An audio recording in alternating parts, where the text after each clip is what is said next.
초면에 이렇게 좀 무례한 질문을 드리려고 하는데요. 여러분, 이 자리에 왜 오셨습니까? 어떤 목적을 가지고 하나님을 만나러 오셨습니까? 여러분, 왜 오셨을까요? 무엇을 원하십니까? 원하는 게 있어서 이 자리에 오셨을 텐데, 목적이 있을 텐데. 병을 나서러 왔습니다. 어떤 거요? 네, 아프셔서 병이 나으시려고 오셨고요. 아멘. 주님께서 치유해 주시기를 주님의 이름으로 간절히 기도드립니다. 아멘. 여러분, 목적이 있어요. 우리가 함께 모여서 예배드리는 목적이 있고요. 우리가 그리스도인으로서 살아가는 목표, 목적, 방향이 있습니다. 여러분, 그 방향이 잘못되면요, 그 목적지가 잘못되면 우리가 한평생 신앙생활을 하지만 잘못된 길로 갈 수밖에 없음을 뼈저리게 깨닫게 됩니다. 이 시간 간절히 바라기는요, 말씀에 의지해서 우리가 가는 방향이 어디인지, 우리의 목적지가 어디인지, 우리의 나아가야 할 길이 어디인지를 분명하게 깨닫는 귀한 시간이 되시기를 주님의 이름으로 간절히 기도드립니다. 저희 교회에서는요, 이렇게 말씀 프린트물을 함께 나누는데요. 혹시 받으셨나요? 못 받으신 분 계시면 뒤에서 이렇게 전달해 주실 것 같아요. 요한복음 1장에 있는 말씀이에요. 여러분, 말씀을 여러분들 머릿속에 생각으로 이 말씀을 한번 그려보시기를 바랍니다. 세례 요한의 제자가 있습니다. 한 명도 아니고 두 명이 세례 요한의 옆에 있어요. 근데 세례 요한이 뭐라고 이야기를 하냐면, 보라, 하나님의 어린 양이다, 이런 이야기를 해요. 세례 요한이 제자 두 명에게 예수님을 바라보면서 저분은 하나님의 어린 양이다, 이렇게 이야기를 해요. 근데 하루 전날에는 뭐라고 이야기를 하냐면, 보라, 세상 죄를 지고 가는 하나님의 어린 양이다, 라는 이야기를 해요. 이 이야기를 듣고 이 제자 두 명이 어떻게 반응을 하냐면요, 예수님을 따라가게 됩니다. 우리 그 말씀 프린트물에 있는데요, 37절 말씀 한번 읽어볼까요? 두 제자가 그의 말을 듣고 예수를 따르거늘. 무슨 말을 들었다고요? 보라, 하나님의 어린 양이다.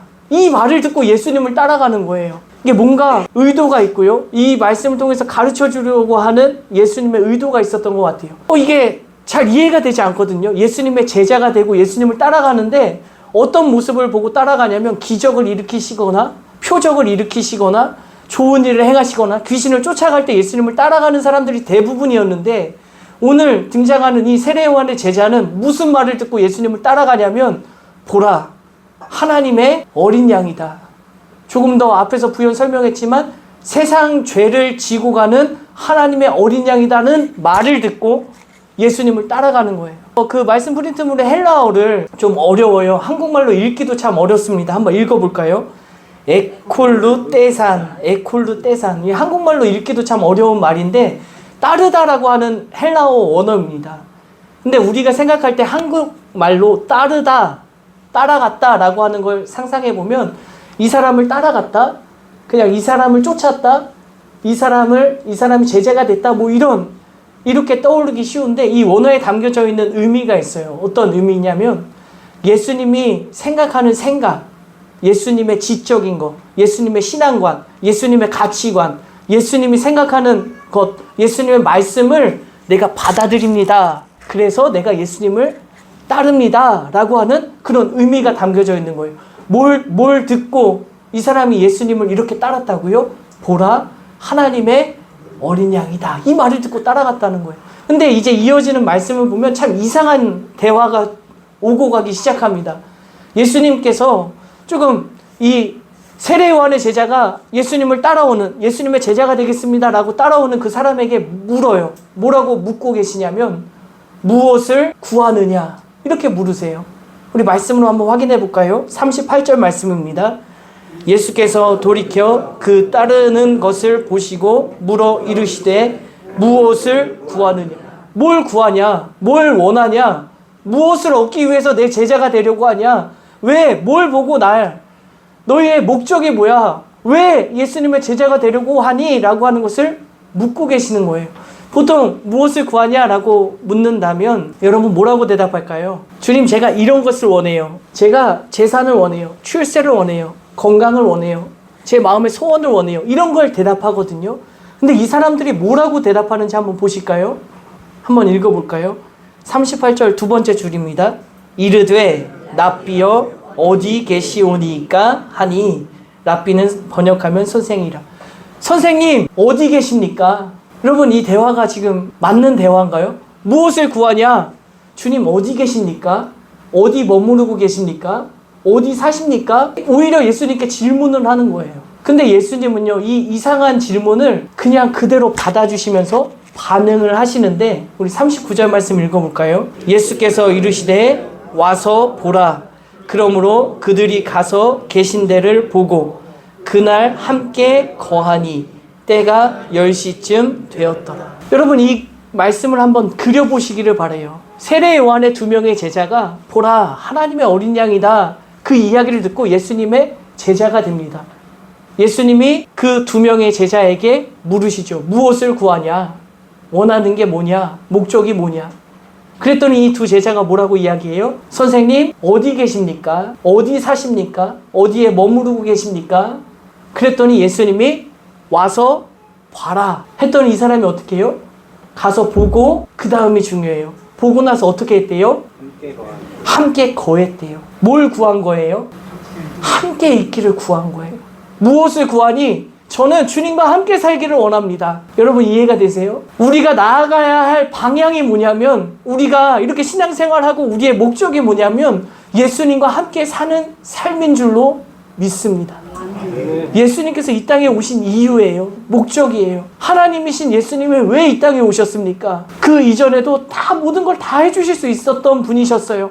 구약에요, 치유가 있고 부자가 되고요, 출세하고요, 목동의 왕이 되기도 하고요, 노예가 총리의 자리까지 올라가기도 합니다. 다 하실 수 있는 분이에요. 왜 예수님이 오셨냐고요. 성경에 보니까요, 데살로니가 5장 10절 말씀 한번 읽어볼까요? 예수께서 우리를 위하여 죽으사 우리로 하여금 깨어 있든지 자든지 자기와 함께 살게 하려 하셨느니라. 여러분, 예수님이 이 땅에 오셔서 십자가에서 죽임을 당하신 이유예요. 묵묵히 반응하지 않으시고 그 길을 걸어가셨던 예수님의 목적은 내가 너와 함께 살고 싶어, 우리 함께 살자, 그 길을 만들어주신 줄로 믿습니다. 여러분, 그런데요, 예수님 어디에 사시는지, 어디 계신지 관심이 있으십니까? 궁금하십니까? 예수님 어디 계신지? 여러분, 기도하는 분들 계실 텐데, 기도할 때 예수님 어디 계십니까? 어디 머무르고 계세요?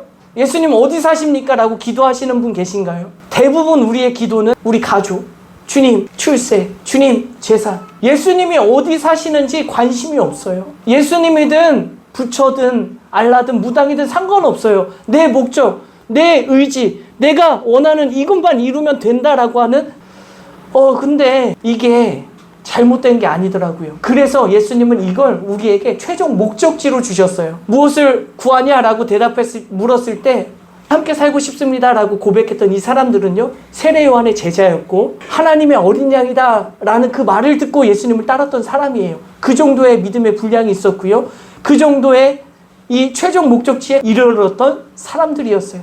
근데 여러분, 이걸 기억하세요. 이게 우리가 나아가야 할 최종 목적지고요, 여기가 우리의 목적이에요. 뜻하심이에요. 이 길을 가는 여정이 우리가 함께 신앙생활을 하는 이유요, 목적인 줄로 믿습니다. 누가복음에 보니까요, 맹인, 앞을 보지 못하는 사람이 등장해요. 이 사람이 예수님을 지나간다는 소리를 들었어요. 얼마나 마음 안에서 간절한 마음이 생겼는지, 앞이 보이지 않잖아요. 예수님이 어디 계신지 보이지가 않잖아요. 언제쯤 왔는지 잘 모르잖아요. 이 사람이 할 수 있었던 건 소리를 지르는 거였어요.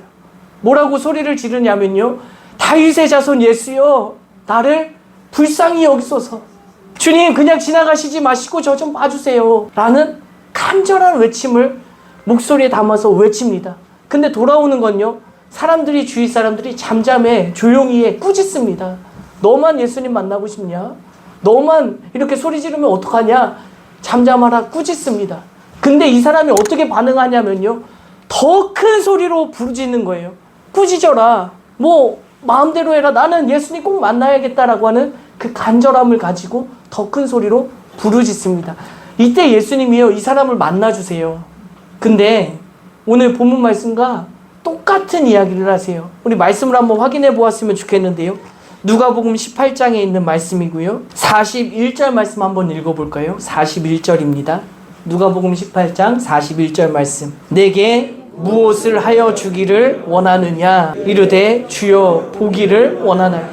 무엇하여 주기를 원하냐? 무엇을 구하냐? 목적이 뭐냐? 원하는 게 뭐냐라는 것을 물었어요. 근데 이 사람이 뭐라고 대답했어요? 주여 보기를 원하나이다.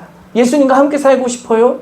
이런 대답이 아니었어요. 주님, 그냥 있는 모습 그대로 진실되게, 주님, 제가 보기를 원합니다. 날 때부터 맹인이었습니다. 보지를 못했습니다. 저도 하나님 창조하신 이 아름다운 세상을 제가 보고 싶습니다. 라는 그런 진솔한 대답을 했어요. 주님이 어떻게 반응하실까요? 믿음이 왜 이렇게 작냐? 네가 구해야 될 것은 그게 아니야. 하나님의 나라를 구해야지. 먼저 그의 나라와 의를 구해야지. 이런 말씀을 하지 않으셨어요. 어떻게 반응하세요? 말씀 있는 그대로 우리 한번 읽어볼까요? 42절 말씀입니다. 예수께서 그에게 이르시되 보라 내 믿음이 너를 구원하였느니라 하시매 곧 보게 되어 하나님께 영광을 돌리며 예수를 따르니 백성이 다 이를 보고 하나님을 찬양하니라. 여러분, 가식이 없었어요. 마음에 뭔가 숨기고 있는 게 아니었어요. 내가 이걸 원하는데 겉으로 보여지기 위해서 다른 거짓말을 하지 않았어요. 무엇을 원하냐? 내가 너에게 뭘 해주기를 원하냐? 주님, 보기를 원합니다. 주님, 보기를 원합니다. 라고 대답했어요.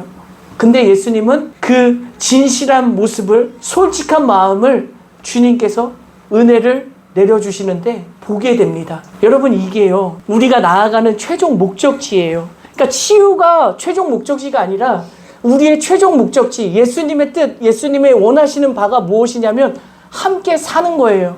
여기 말씀에 빨간색으로 이렇게 크게 이렇게 해놨는데 따르니 라고 하는 이 말씀이 세례 요한의 제자들이 따랐던 말씀과 똑같은 단어예요. 똑같은 의미예요. 여러분, 이해가 되세요? 치유의 이 경험을 통해서, 믿음의 고백을 통해서 이 사람의 목적지로 나아가는데, 이 사람이 단순히 원하는 거는 보기를 원하는 거였어요. 근데 그 보기를 원함을 지나서 최종 목적지, 따르는 삶으로 변화된 그 아름다운 목적지로 나아가는 삶이 되었는 줄로 믿습니다. 여러분, 포장하지 않으셨으면 좋겠어요. 진솔한 마음으로 내가, 주님께서 내가 무엇 해주기를 원하냐, 뭘 구하냐라고 했을 때 진솔한 마음을 주님께 고백드렸으면 좋겠어요. 주님이요, 절대로 너 믿음이 왜 그렇게 약하냐, 왜 세상적인 거 구하냐라고 이렇게 야단치지 않으세요. 예수님께서 그 도구를 통해서 목적지로 우리를 데려다 줄 줄로 믿습니다. 여러분, 치유의 은혜를 받으시기를 주님의 이름으로 축복합니다. 여러분, 간절한 마음의 소원이 이루어지시기를 예수님의 이름으로 정말 간절히 기도드립니다. 여러분, 수많은 문제들이 우리를 둘러싸고 있습니까? 하늘의 문을 열어주셔서 홍해가 갈라지었듯, 하늘에서 만나와 메추라기를 내려주셨듯 하나님께서 은혜 베풀어 주시기를 간절히 기도드립니다. 그런데 여러분, 꼭 기억하세요. 우리의 목적은 이게 목적이 아니에요. 우리의 목적은 어디였죠? 예수님과 함께 사는 삶인 줄로 믿습니다. 이걸 영생이라고 해요. 하나님의 나라라고 해요. 천국이라고 이야기를 합니다. 우리가 나아가는 그 길 가운데 수많은 여정이 있을 거예요. 때로는 쓰러지고 넘어지고, 때로는 원망이 생기고 불평이 생기고, 왜 이런 일이 나에게 찾아왔나? 고통스럽고 아픈 일들도, 그런 여정들도 있을 거예요. 그때마다 진실하기를, 진솔하기를 주님의 이름으로 권면드립니다. 주님, 제가 이걸 원합니다. 주님, 저에게 이런 바람이 있습니다. 주님, 제게 이런 간절함이 있습니다. 그 기도가 응답됨을 통해서 우리가 함께 예수님과 함께 사는 그런 삶이 되어졌으면 좋겠습니다. 오늘 본문 말씀에 눈에 들어오는 단어가 있었어요. 세례 요한의 제자 몇 명이었나요?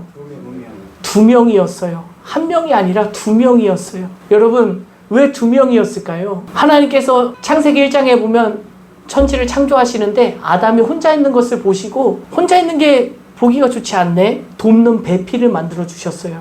하와라고 이야기를 하죠. 그의 아내를 주셨어요. 성경에 보니까요, 한 사람만 구원하는 그런 말씀이 절대로 등장하지 않아요. 그의 가족들, 더 나아가서는 그 공동체, 부족, 나라, 민족, 나아가서 이 공동체 안에서 하나님의 뜻하심을 이루어 가시는 모습을 보게 됩니다. 여러분, 처음 만났지만 주님의 이름으로 권면드리고 싶어요. 여러분, 함께 도와주십시오. 옆에 있는 분이, 앞에 있는 분이, 뒤에 있는 분이 돕는 배필인 줄로 믿습니다. 아멘. 무엇을 돕느냐면 우리가 나아가야 할 이 방향, 목적지로 함께 나아갈 때까지 예수님과 함께 사는 삶에 이르기까지 함께 권면해주고 함께 도와주고 함께 기도해주고 이 생명의 공동체 되시기를 주님의 이름으로 축원합니다.